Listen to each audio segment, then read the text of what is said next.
Wilfred Gordon MacDonald Partridge.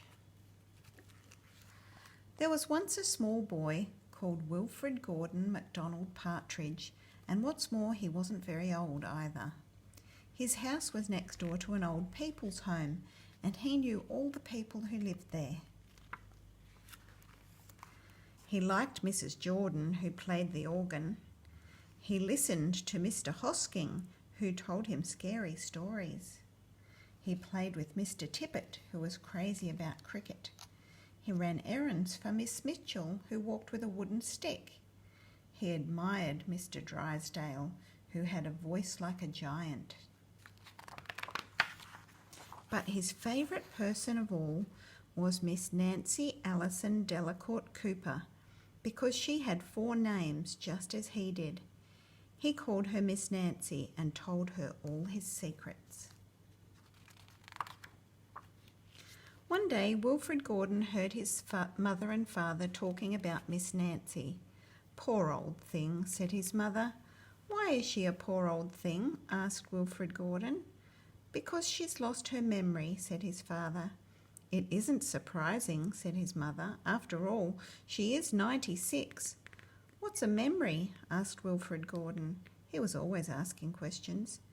"It's something you remember," said his father. But Wilfred Gordon wanted to know more, so he called on Mrs. Jordan, who played the organ. "What's a memory?" he asked. "Something warm, my child, something warm." He called on Mr. Hosking, who told him scary stories. "What's a memory?" he asked. "Something from long ago, me lad, something from long ago." He called on Mr. Tippet, who was crazy about cricket. "What's a memory?" he asked. "Something that makes you cry, my boy, something that makes you cry." He called on Miss Mitchell, who walked with a wooden stick. "What's a memory?" he asked. "Something that makes you laugh, my darling, something that makes you laugh." He called on Mr. Drysdale, who had a voice like a giant. "What's a memory?" he asked. "Something as precious as gold, young man, something as precious as gold." So Wilfred Gordon went home again to look for memories for Miss Nancy, because she had lost her own. He looked for the shoebox of shells he had found long ago last summer and put them gently in a basket. He found the puppet on strings which always made everyone laugh, and he put that in the basket too. He remembered with sadness the medal which his grandfather had given him, and he placed it gently next to the shells.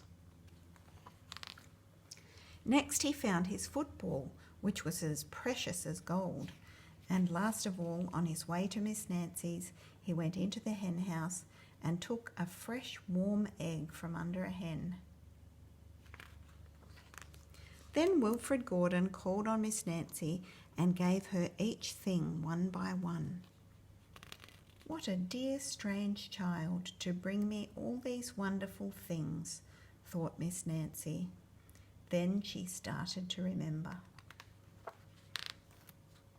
She held the warm egg and told Wilfred Gordon about the tiny speckled blue eggs she had once found in a bird's nest in her aunt's garden. She put a shell to her ear and remembered going to the beach by tram long ago and how hot she had felt in her button-up boots. She touched the medal and talked sadly of the big brother she had loved, who had gone to the war and never returned. She smiled at the puppet on strings and remembered the one she had shown to her sister and how she had laughed with a mouth full of porridge. She bounced the football to Wilfred Gordon and remembered the day she had met him and all the secrets they had told. And the two of them smiled and smiled because Miss Nancy's memory had been found again by a small boy who wasn't very old either.